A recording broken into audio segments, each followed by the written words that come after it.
Shalom, selamat pagi jemaat yang dikasihi oleh Tuhan Yesus Kristus. Pada pagi ini kita akan kembali merenungkan firman Tuhan yang terambil dari Yakobus 4 ayat 13 sampai 17. Saya akan membacakannya bagi kita sekalian.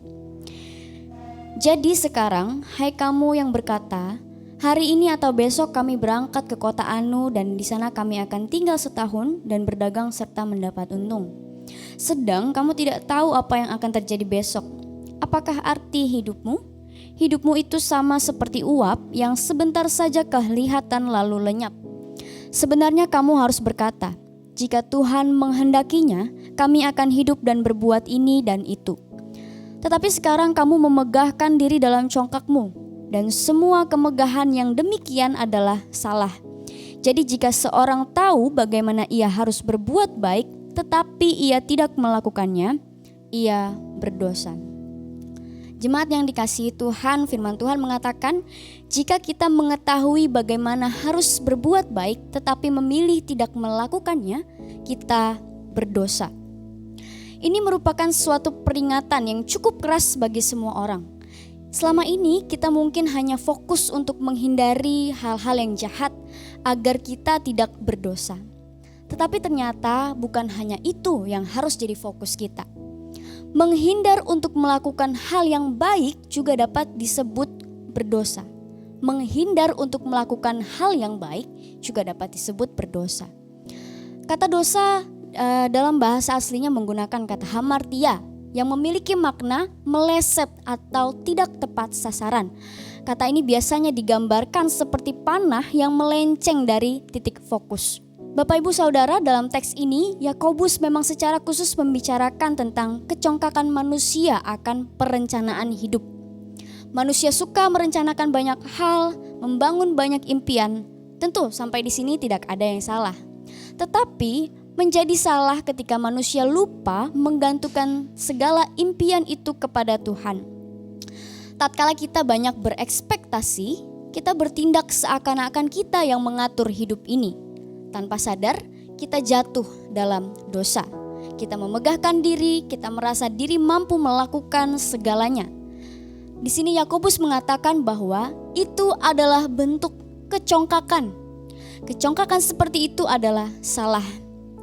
Kalau seseorang menolak bersandar pada Tuhan, itu adalah salah satu bentuk dosa. Kita melenceng dari yang seharusnya.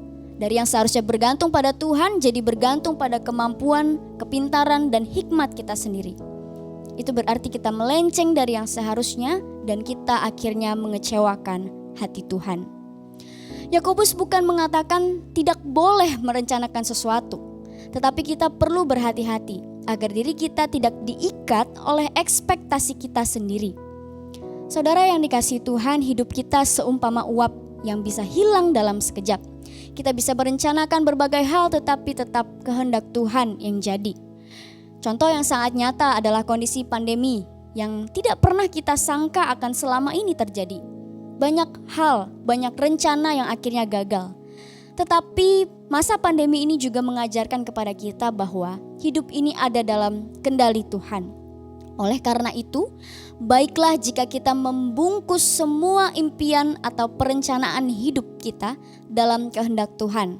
Biarlah kita berkata, jika Tuhan menghendakinya. Jika demikian, betapa kerasnya kita harus hidup. Betapa kerasnya kita harus menjaga diri untuk melakukan apa yang tepat, yang sesuai, yang tepat sasaran di hadapan Tuhan. Bapak Ibu Saudara yang dikasihi Tuhan, hari ini kita mengetahui apa yang baik, yaitu bergantung sepenuhnya kepada Tuhan. Dan biarlah kita terus melakukannya. Amin. Demikian firman Tuhan, mari kita bersama-sama berdoa. Bapa di dalam surga, kami bersyukur untuk firman-Mu yang boleh mengingatkan kami Tuhan untuk terus bergantung pada Tuhan. Karena hidup kami ini sementara. Dan Tuhan tolong kami ketika kami tahu melakukan apa yang baik, yaitu bergantung pada Tuhan, biarlah kami terus melakukannya. Biarlah kami selalu bergantung pada Tuhan dalam setiap rencana hidup kami. Dan seluruh hari ini Tuhan kami menyerahkannya ke dalam tangan-Mu, biarlah terjadi sesuai dan seturut dengan kehendak-Mu. Di dalam nama Tuhan Yesus Kristus kami berdoa. Amin. Bapak Ibu Jemaat yang dikasihi Tuhan, selamat beraktivitas. Tuhan Yesus memberkati.